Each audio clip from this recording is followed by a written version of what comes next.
ನಾನ್ಯಾರು Muslim ಆದರೆ ಹೆಂಗೆ ಕಾಣಿಸ್ಬೋದು? Pure cocaine.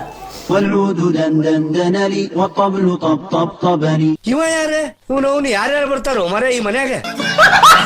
ನಾವು ಆರ್ಗನೈಸ್ ಮಾಡಿದ ಗೋವಾ ಪ್ಯಾಕೇಜ್ನ ಕೊನೆಯ ದಿನ ಉಯಿಸ್ ಅನ್ನೋರು ಸಿಕ್ಕಿದ್ರು ಆ್ಯಂಡ್ ಅವ್ರ ಕೈಯಲ್ಲಿ ಏನೋ ಒಂದಿತ್ತು, ಅದೇನೋ ಅಂತ ಕೇಳಿದಾಗ ಗೊತ್ತಾಯ್ತು.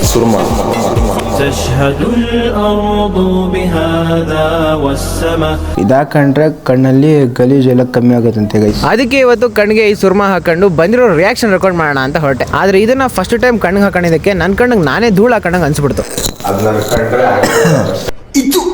ಗೈಸ್ ಫಸ್ಟ್ ಟೈಮ್ ಹಾಕಂತಾರದು ಕಣ್ಣಿಗೇನೋ ಧೂಳು ಬಿದ್ದು ಆಗುತ್ತಲ್ಲ ಆ ಥರ ಫೀಲ್ ಆಗ್ತೈತೆ. ಕಣ್ಣಿಗೆ ಸುರ್ಮಾ ಹಾಕೊಂಡಿದ್ದೆಲ್ಲ ಆದ್ಮೇಲೆ ರೆಡಿಯಾಗಿ ರಿಯಾಕ್ಷನ್ ತಗೋಣ ಅಂತ ಹೊರಟೆ. ಫುಡ್ ಕೌಂಟ್ರಲ್ಲಿ ಇಬ್ರು ಹುಡುಗಿರು ಕೂತಿದ್ರು ಅಂತ ಗೊತ್ತಾಯ್ತು. ಅದಕ್ಕೆ ಫಸ್ಟ್ ಅಲ್ಲಿಗೆ ಹೋದೆ ಅವ್ರ ರಿಯಾಕ್ಷನ್ ರೆಕಾರ್ಡ್ ಮಾಡೋಣ ಅಂತ. ಅಸ್ಸಲಾಮು ಅಲೈಕುಂ. ಇದಕ್ಕೆ ಟ್ರಿಪಲ್ ಬಂದಿದ್ದು ಇನ್ನೊಂದಷ್ಟು ಜನದ ರಿಯಾಕ್ಷನ್. ಸಂಜನ್ ರಿಯಾಕ್ಷನ್, ತಮ್ಮನ್ ರಿಯಾಕ್ಷನ್, ಚಿಕ್ಕಮ್ಮನ್ ರಿಯಾಕ್ಷನ್, ಎಲ್ಲರೂ ರಿಯಾಕ್ಷನ್ ನೋಡಬೇಕು ಅಂದ್ರೆ ಜೊತೆಗೆ ವಿಡಿಯೋಗಂತ ನಾನು ಮಾಡಿರೋ ಕೆಲವು ಡೌ ಮಾತುಗಳನ್ನ ಕೇಳಬೇಕು ಅಂದ್ರೆ ಇದು 15 ನಿಮಿಷದಲ್ಲ, ಇದೇ ಬೇರೆ ಕಂಟೆಂಟ್. ಇಂಡಿವಿಜುವಲ್ ಕಂಟೆಂಟ್ ಇದು. ಚೆನ್ನಾಗಿರೋ ಹುಡುಗಿ ನನ್ನ ನೋಡಿ ರಿಯಾಕ್ಟ್ ನದ್ಲು ಅಂತ